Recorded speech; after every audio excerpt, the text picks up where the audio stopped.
안녕하세요. 출근길 랭킹 뉴스입니다.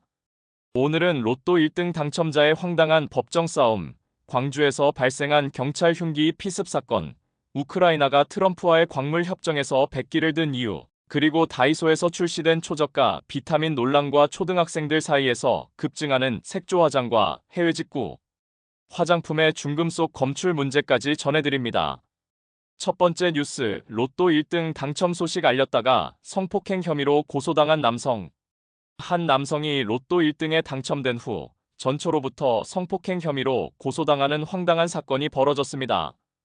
사연의 주인공은 2014년 결혼해 두 아이를 두었지만 경제적 어려움으로 2020년 이혼했습니다.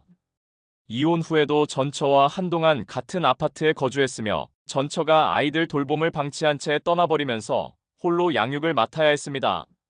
그러던 중 이 남성은 로또 1등에 당첨돼 세전 24억 원을 받게 되었고 예정으로 전처에게 3,500만 원을 건넸습니다. 전처는 이후 1억 원을 추가로 요구하고 나아가 집까지 사달라고 요구했습니다. 요구를 거절하자 전처는 협박을 시작했고 결국 이 남성을 성폭행 혐의로 고소했습니다. 하지만 법원은 이혼 후에도 함께 거주한 정황이 있으며 성관계 또한 합의된 것이었다며 무죄를 선고했습니다. 그러나 검찰이 항소하면서 사건은 여전히 진행 중입니다. 두 번째 뉴스, 광주 새벽길에서 경찰 흉기 피습.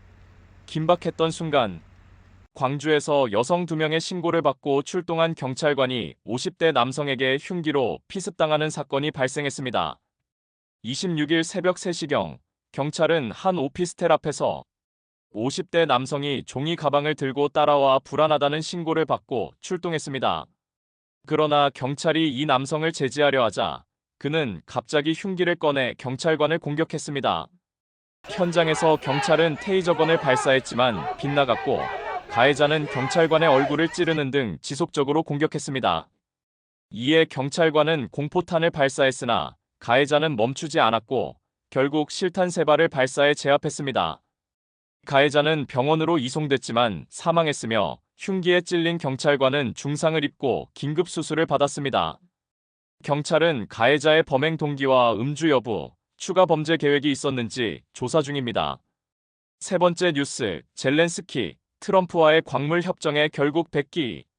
우크라이나가 미국과의 광물 협정에서 한 발 물러나며 사실상 트럼프 대통령의 요구를 수용하는 모양새가 됐습니다.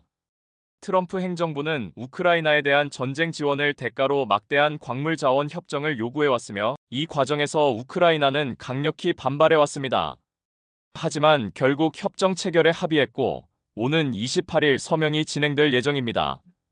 초기 협정 초안에는 미국이 우크라이나의 광물을 독점적으로 가져가고 수익의 대부분을 차지하는 조항이 포함되어 있었지만 우크라이나의 반발로 일부 내용이 수정되었습니다.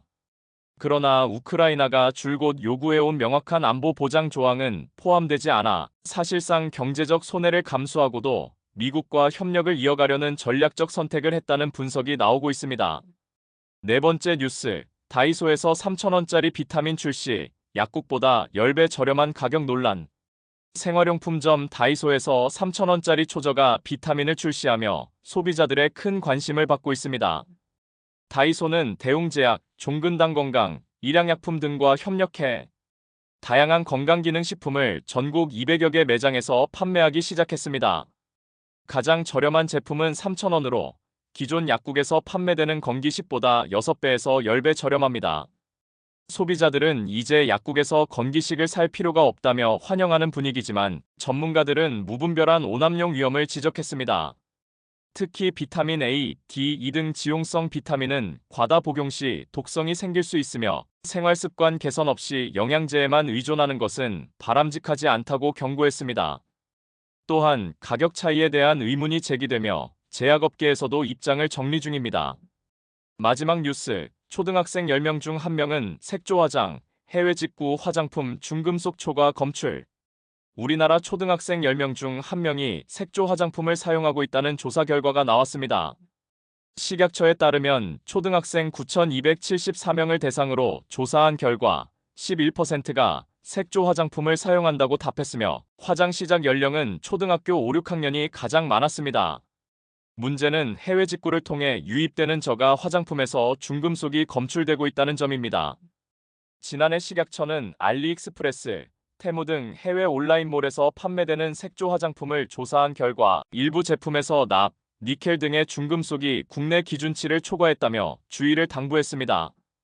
청소년들은 SNS와 유튜브를 통해 화장품 정보를 습득하는 경우가 많아 부모와 학교에서 올바른 화장품 사용법을 지도할 필요성이 커지고 있습니다. 이상으로 오늘의 출근길 랭킹 뉴스를 마칩니다. 오늘도 시청해주셔서 감사합니다. 구독과 좋아요, 알림 설정 부탁드립니다. 내일도 오늘의 이슈가 된 뉴스로 찾아오겠습니다. 오늘도 보람찬 하루 보내세요.